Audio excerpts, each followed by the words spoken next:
Darating sa buhay mo, ito tandaan mo to, darating sa buhay mo, mapupunta ka sa isang posisyon kung saan mo minsang nilagay ang ibang tao.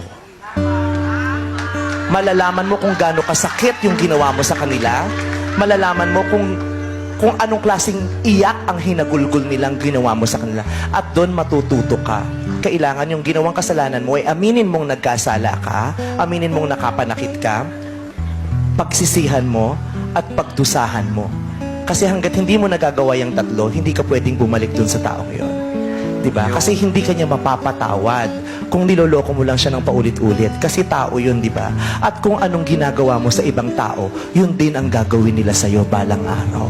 Diba? At sa mga pagkakataon na malungkot ka na at gugustuhin mo na makakasama, kabahan ka. Dahil baka ang bumusita sa'yo, si Aling Karma. Yo.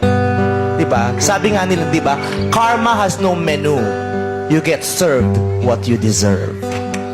Kaya dapat patas tayo sa tao. Diba?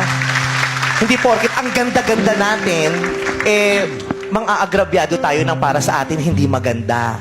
Diba? Tapos pag wala tayong makitang maganda din, babalik tayo sa kanya kasi wala na tayong ibang makasama. Diba? Mahalaga ang tao, kaya tratuhin natin sila bilang tao, hindi parang laruan lang. Diba?